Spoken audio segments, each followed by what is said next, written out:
It's Song Talk Radio. Welcome to Song Talk Radio, the show with songwriters talking to other songwriters about the craft of songwriting. We share tips, tools, and techniques, and together we all become better at writing songs. I'm your host, Neil Modi, and with me, my co-host, Phil Emery. How you doing, Phil? I'm doing okay. My computer got unceremoniously updated. I did not approve that. Uh-oh. And so things are a bit higgledy-piggledy, but I will persevere because I am a professional. All right. Not a professional podcaster, but I am a professional. So there you go. Just keep on zooming on, Yeah. no matter what. At least Zoom is working, so there you go. It seems to be, but who knows what's going on. Tell you what's going on tonight. We're happy to welcome R&B artist Aphrose. Fresh off the release of her sophomore album Roses, Toronto R&B neo-soul artist Aphrose is receiving exciting critical acclaim at home and across the globe. Black Entertainment Television premiered Aphrose's video for Roses to millions of people across their televised channel, socials, and website. She also appeared nationally on The Morning Show on SiriusXM, was featured in The Fader, and was selected as She Does the City's Artist of the Month. Her soaring 3-octave range and stunning ability to honor the golden era of soul music while sounding modern are a testament to her unbelievable talent.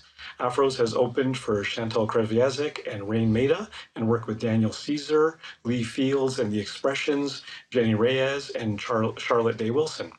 Her latest album, Roses, unveils a musical treasure trove that bridges the sounds of yesterday and today. Welcome to Song Talk Radio, Aphrose. Hi, thanks for having me. Great to have you on the show tonight. And just to get started here, we're going to take a listen to Aphrose's song. It's called Weapons. And remember, folks, the lyric sheet is available on the website, songtalk.ca, so you can follow along and follow along with the discussion. So let's hit it, Phil.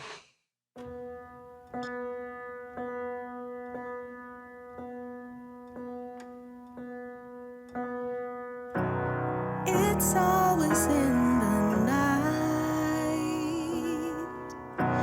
It's always when I'm trying.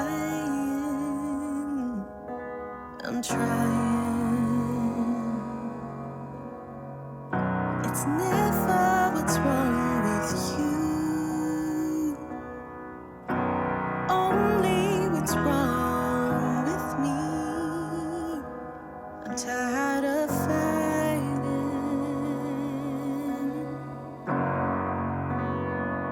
put down your weapon.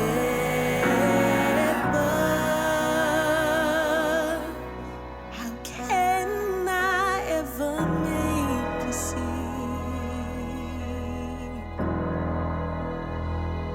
Put down your weapon.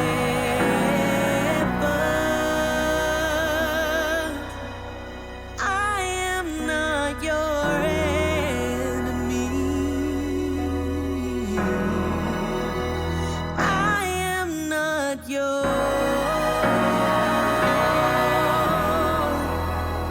enemy.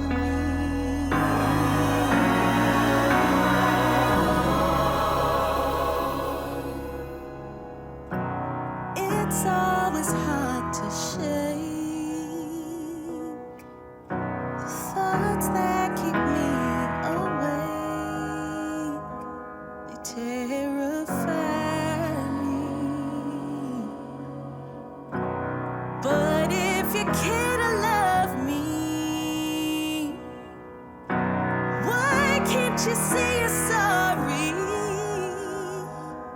I'm tired of hurting, yeah. Put down your weapons.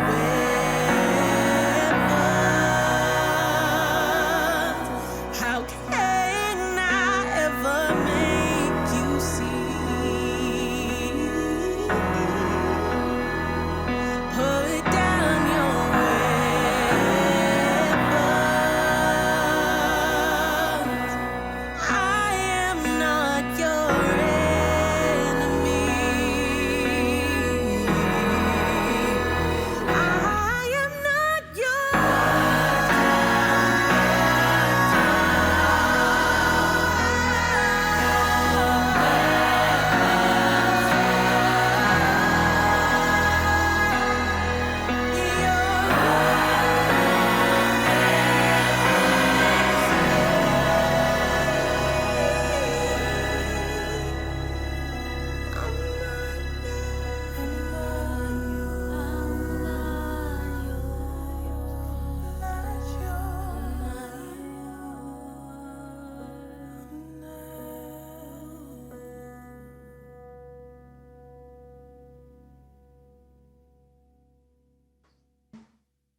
Wow.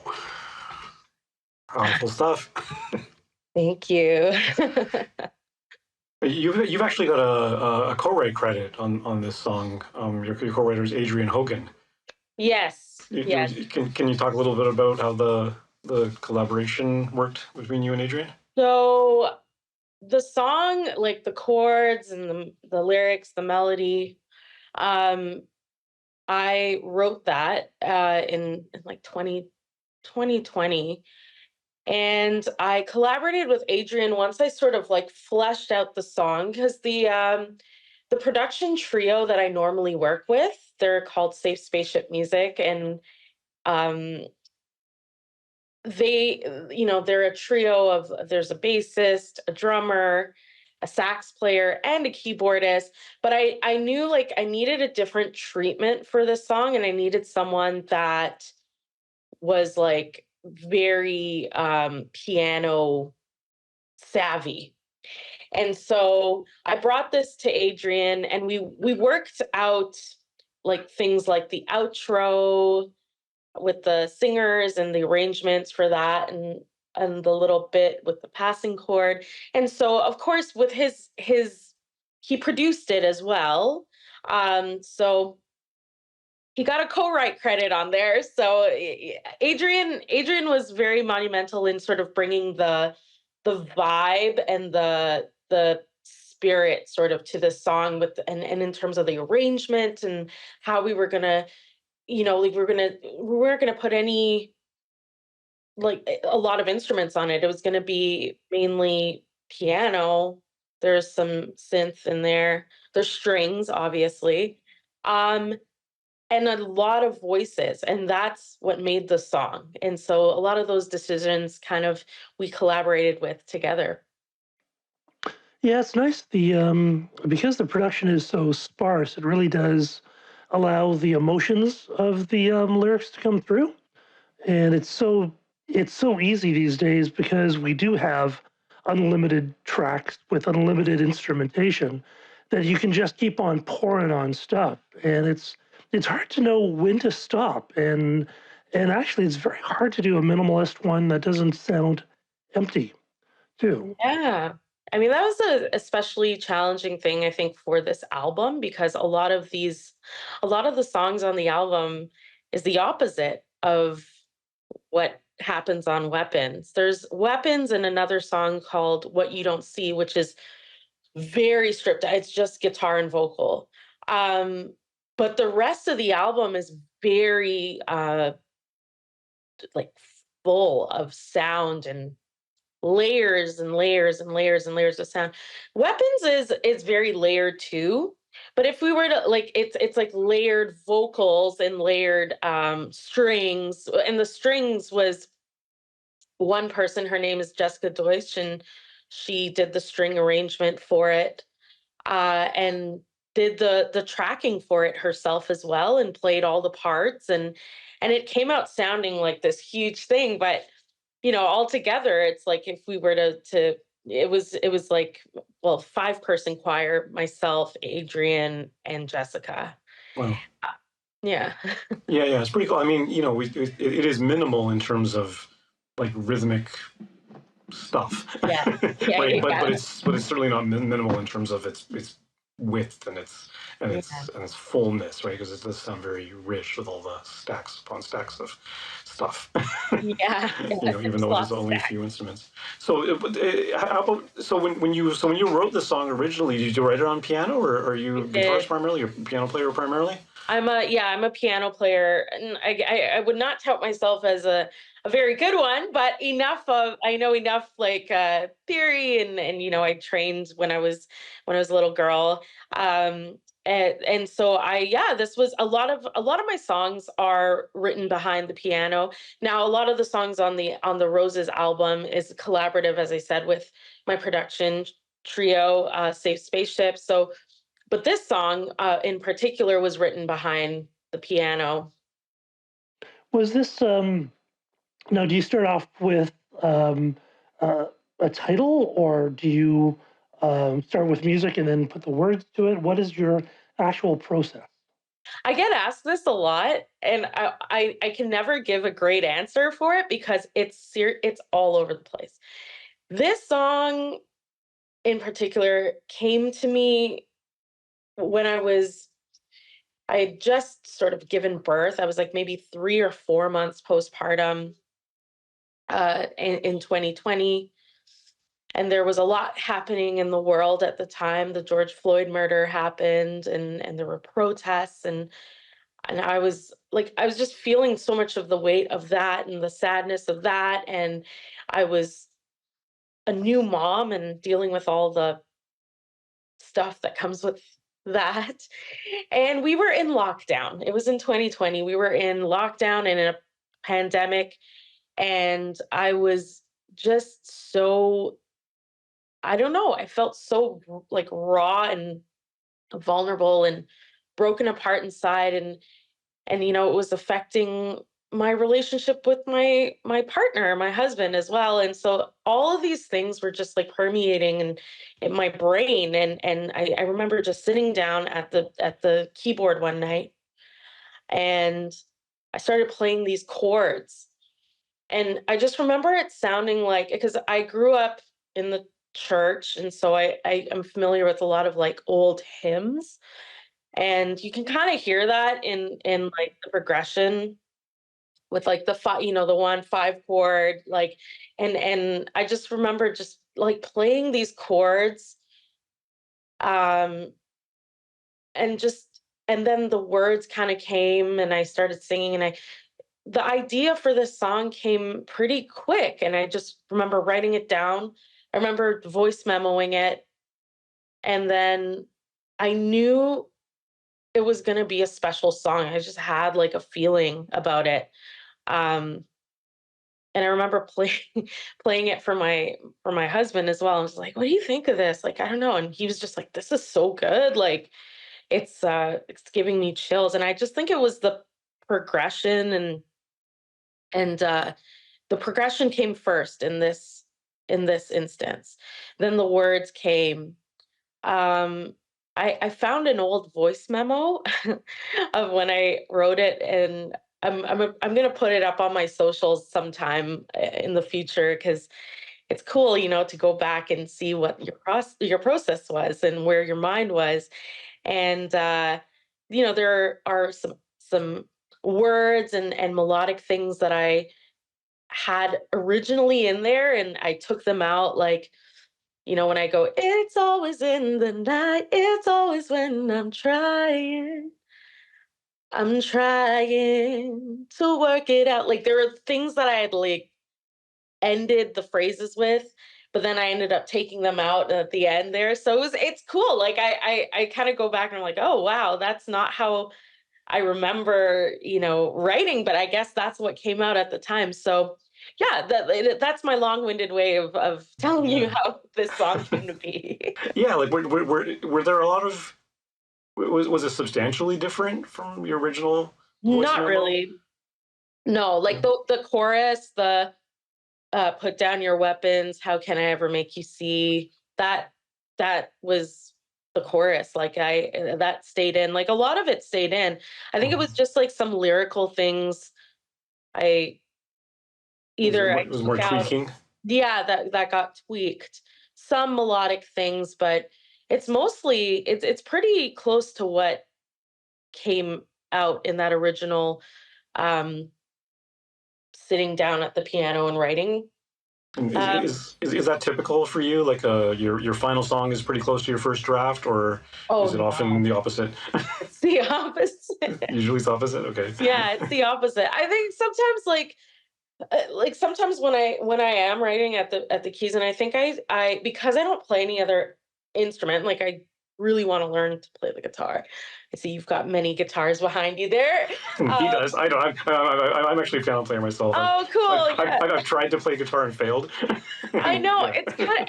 I'm not really sure why I can't wrap my head around guitar. Like, it just seems so foreign to me. Like, I'm so Hmm. used to this, and this Oh, seems so awkward. And yeah.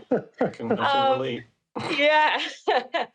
So yeah, like a lot of the time I find that like a song like Weapons. like, you know, it's gonna be that. Whereas some of my other songs, I'll write them at the keys and then I'll take them to my friend Scott, who's part of Safe Spaceship, and because I tend to like kind of get boxed in when I'm at the piano sometimes, um and I need it to just I need something to just kind of like break it up. So I'll give it to him. He'll like add a beat on it. He plays bass, and then it just takes off and it becomes something else. And sometimes like other parts get added, and but for the most part, yeah, like it's a mixed bag. This album in particular is like it's pretty experimental. Like it's kind of like a mix between my songs that I've like written at the keys and songs that I've collaborated with Safe Spaceship. Some of them like I top lined it, like I had nothing to do with like the chord progressions and stuff like that. Um yeah, it's a mixed bag. Did you find that all the different ways that you do it, like especially the top lining thing, like is that harder, easier? Is it, or is it just different? It's just a different way of approaching songwriting. And it's not something I consider myself really good at. There are songwriters that are so good at hearing a beat, hearing a progression, and just like coming up with things. Like I do it, and I think I do a decent job at it. But like I find that I'm always it takes me a lot longer to kind of just like because I'm writing to someone's ideas, whereas like when I'm writing for myself, I like the options are limitless. Like I can kind of try different things. I can make it go certain places because I'm hearing it Mm-hmm. in my head. Whereas like if I'm hearing it and I have to write to it, especially if it's like in the early stages of production where it's just like it's a loop and it doesn't go anywhere. I'm like, I need it to go somewhere. Somewhere, yeah, yeah, yeah, I needed to yeah. go to a pre-chorus or a chorus, like and so I do find I find it challenging, but I really enjoyed the process of doing both things for this album because I think it yielded something that is interesting to listen to. And it'll make the whole album more interesting because it's not just the one approach all the way through. There's actually variety, which is Exactly. nice. Yeah. Mm-hmm. Yeah. Yeah, it's always a great thing to have, especially when you've got a song like this that's kind of maybe saves a contrast to the rest of them, right? Very haunting and very slow and very spacious in those terms, and if the rest of them are kind of upbeat and more rhythmically charged, then you Yeah, know. they're pretty I'm a mid-tempo gal, you Okay. know. Yeah, yeah. A lot of my stuff is pretty mid-tempo, like not a terrible amount of ballads, but there are a few up-tempo. There's like maybe 3 up-tempo songs in total on the album, and coincidentally like the one of them was released, one of the up-tempo ones was the second single that I released. It's called Yeah. And that one just seemed to do like it took off and it's doing its thing, and it was the one that was like the most like I don't know, jokes. Like we were just like joking around, like fooling around in the studio, and that was one that I top lined, like and I was just kind of being silly, and it's the one that seems to like people really love. And so you Yeah, just yeah. never know.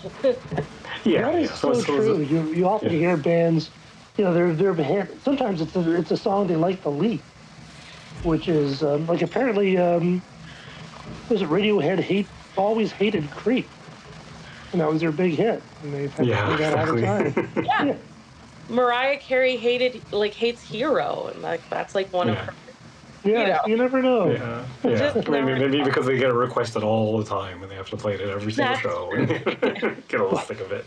I think I heard the story with Mariah. I think I heard it was when she was with Sony and Tommy Mottola, and she needed to write like for her new album, she just like was just like, oh, okay, whatever, like penning this like cheesy song or whatever. And then it ended up being this huge hit, but she doesn't particularly love it, you know? Yeah, it's always often it's the one you never expect. I mean, because we've heard songwriters who even have hit, quote unquote hit songs. They were never trying to write a hit song. It just happened to be the right time, right place, right lyric, right melody, right Yeah. vibe, whatever, and just it just happened to get lucky, right? Yeah. And that's like kind of like I mean, I can't bring myself to write in a like, oh, I need this to be like a hit. Like I can't. I know that there is some magic formula, but I Is just there though? I don't know. I Can you feel let us like know what it is when you find out?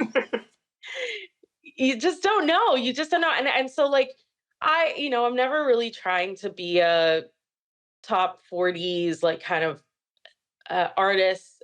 I've kind of made peace with that. I'm like, I'm not really that, if that ever happens, cool. But like, that's not the goal for me as an artist, as a songwriter. So I find like, it was just like, I'm going to just write whatever I'm feeling in the moment, whatever vibe and energy I'm feeling.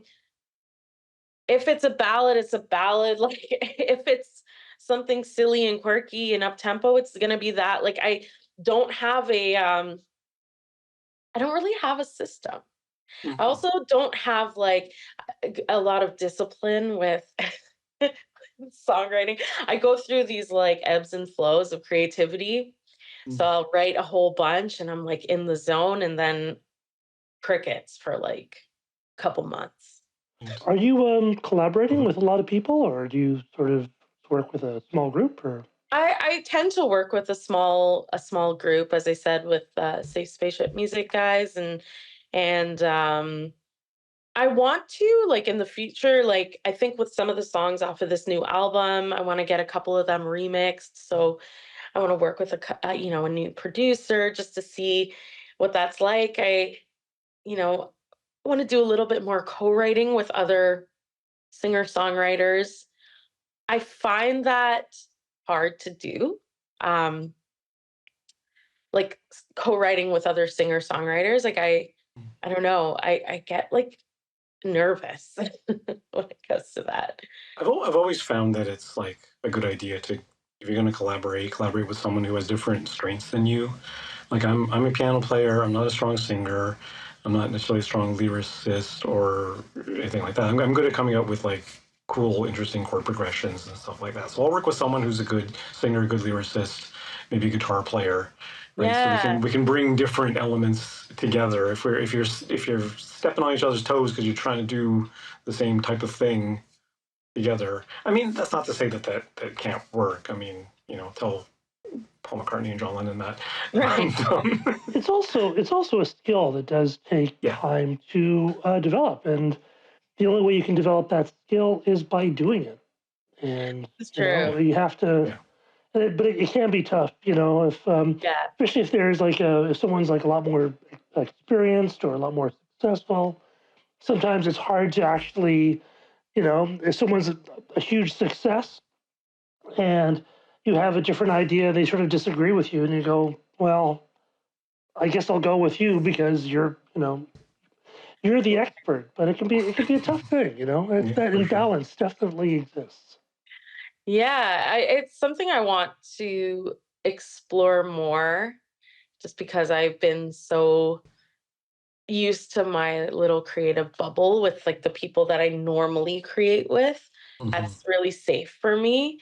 Um, but yeah, like I'm all about like especially with this year and this album coming out, I'm wanting to open myself up to more collaborative experiences with other artists and other like I had a friend that's a really awesome singer songwriter reach out to me um to ask if I wanted to do a co-write session with her, and I was just like, okay, so Just dive so we're in. gonna do it, yeah, and Yeah. so just, throwing myself in there and and seeing, what happens. Yeah, and that's all you can do, right? And that's the nice thing too. You just get into the space and just try it and see. And sometimes it clicks, and sometimes it doesn't.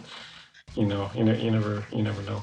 I wanted to ask you something. I wanted to ask about you something very specific, and this is. I hate to make generalizations, but I do notice this with more R&B and soul type of music. There's this little thing. This came up on the podcast a few months ago with actually like a more of a folky singer songwriter. So I don't want to say it's restricted to one genre, but there's this little thing called melisma. Yes. And the definition for melisma, for listeners who don't know, I'm just going to read this off of the Wikipedia page, is the singing of a single syllable of text while moving between several different notes in succession. And as we were playing back your song, I was like going through the lyric sheet and highlighting the word every time you did a little melisma. And a me can't say you're sorry, right? And you dance around that note. And back in the olden days, in the Baroque days, they would refer to that as like an ornamentation. If it was an instrumental Right. thing, we just play in one note at the end of a phrase, or even in the middle of a phrase, you're just like dancing it around. I just want to know from you, like how conscious is that, and how are you deliberate about that, or do you just kind of do what feels right? I do, like, I very much do what feels right in the moment. I'm kind of the worst when it comes to like sticking to something that is tried and true. Like, it's something that I admire and that about myself, but also annoys me greatly because it's hard for me to like sing the same passage the same way twice. Like, I always find new pathways of like exploring melody.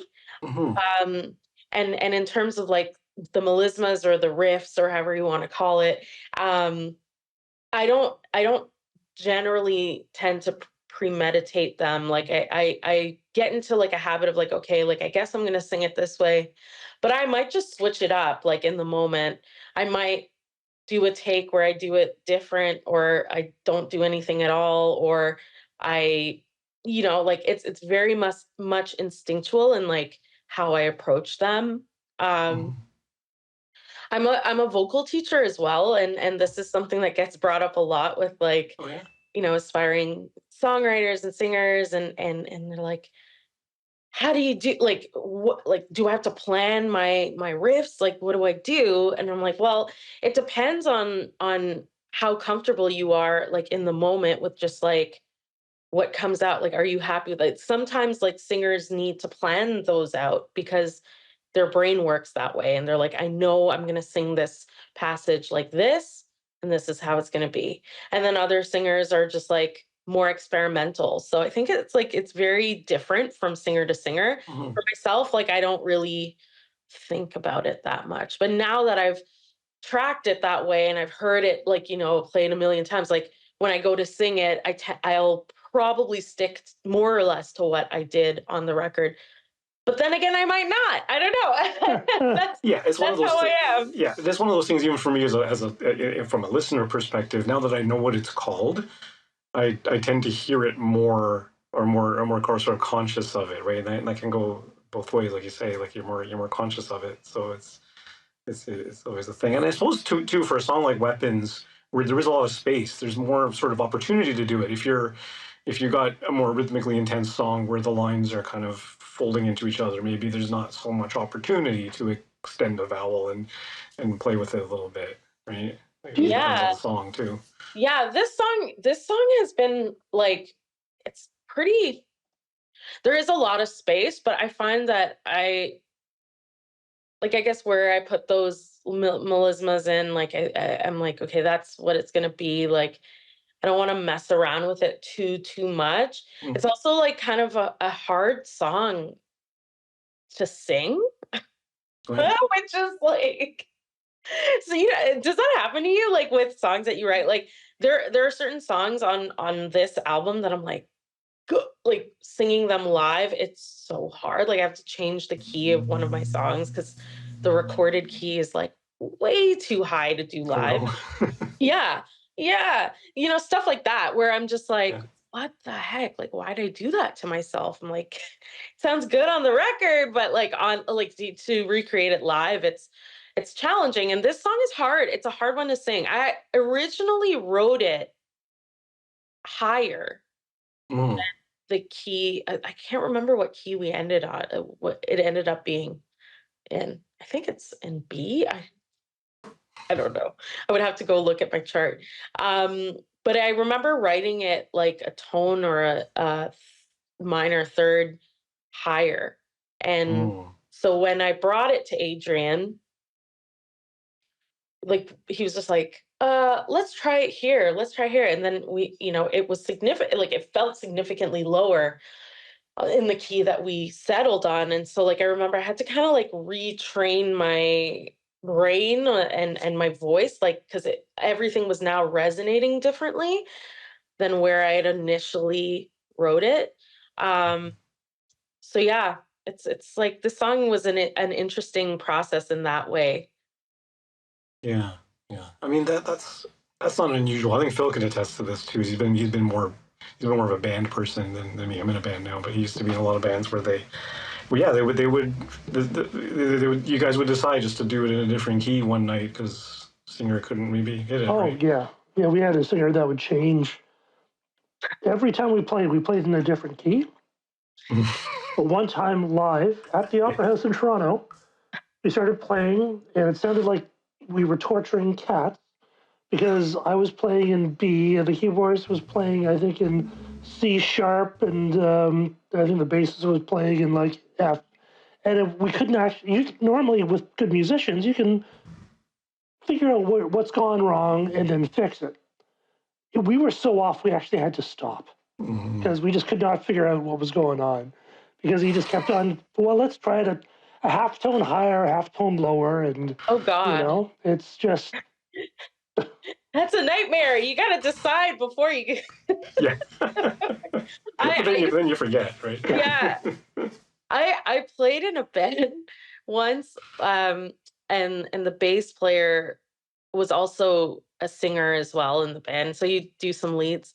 Um, he's a phenomenal musician, but like just depending on, whether or not he ate like a burrito that night and like where like how full his tummy was after like Oh dinner, yeah. that dictated like what key we would end up doing things in. And I just thought it was like the funniest thing ever. But what happens, like, yeah, the song that I'm talking about that I am like, I'm not gonna sing it in the original key live is a song called Good Love, where it's just up there. And so I think we for live I've lowered it a half tone and sits a little bit better. I'm a big fan of this YouTuber named David Bannon. We've put him on our webpage a couple times.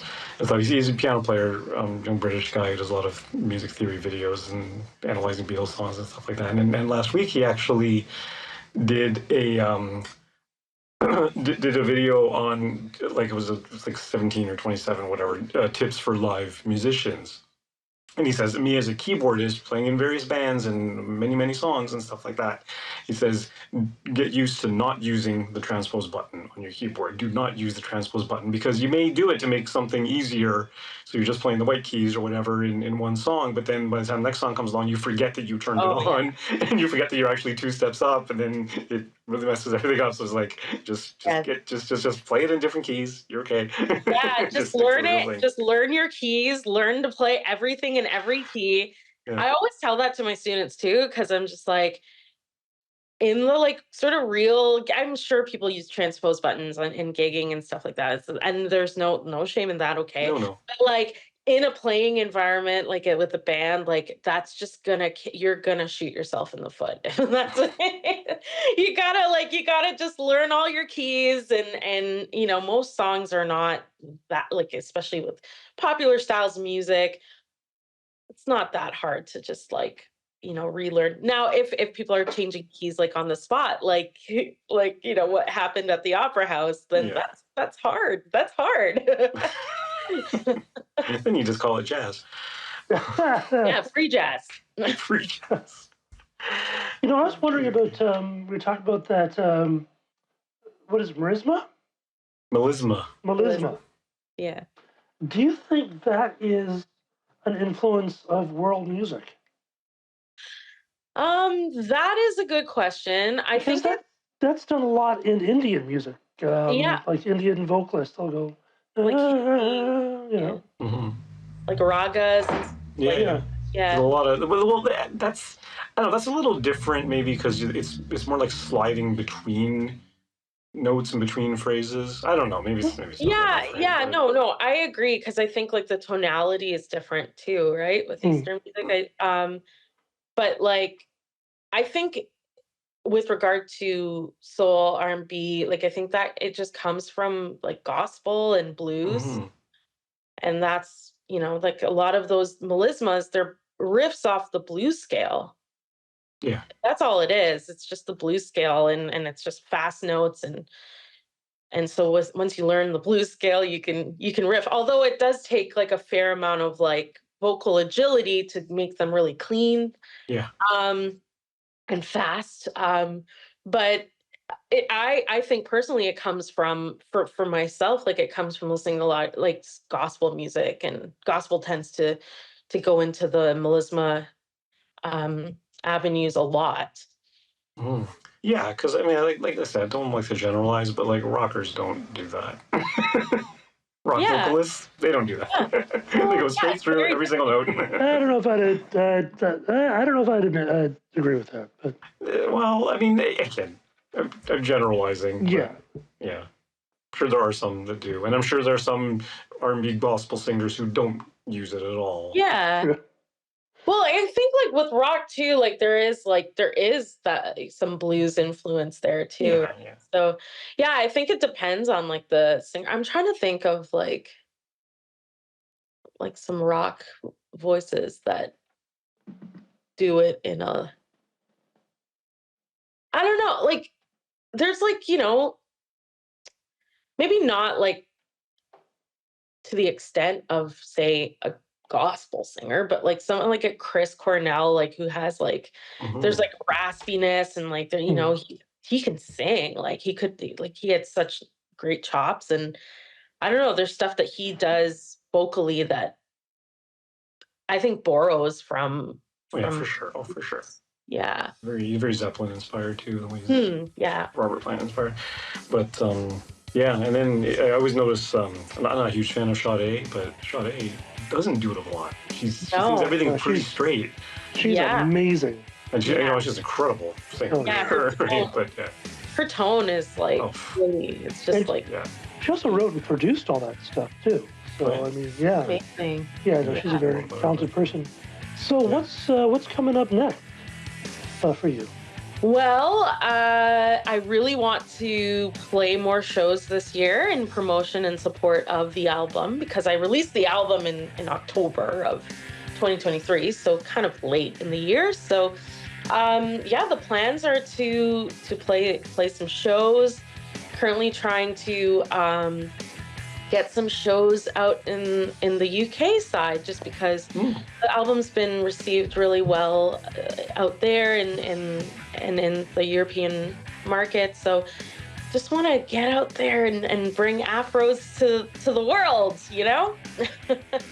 nice, excellent. Okay, I think I'm here in the band, so that is all the time we have on Song Talk Radio. Special thanks to Aphrose. Great having you on the show. Thank you. And where can the listeners hear more of your music? On all the streaming platforms, on Spotify, Apple Music, Deezer. My name is spelled Aphrose, and yeah, you can find me online. Awesome. And we'll put links to your stuff on our show post on songtalk.ca for sure. And we want to hear from you. So please send your comments on Facebook or Instagram to @songtalkradio or send us an email, feedback@songtalk.ca.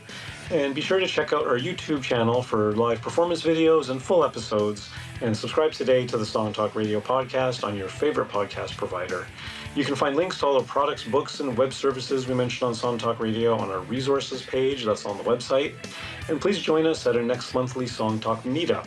Whether you're in Toronto for our in-person meetups or anywhere in the world for our online meetups, it's free to join on meetup.com and free to attend the meetup. Bring a song and a lyric sheet and get constructive feedback from other songwriters. Stop by songtalk.ca for the link. You can follow me at neilmodi.com. You can follow Phil. Telemery.ca. And Aphrose, what's your favorite social media channel? Instagram. So Instagram? at Aphrose Music. Aphrose Music, awesome.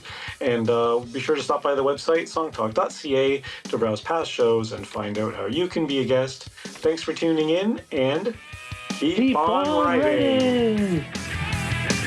Good night, everyone.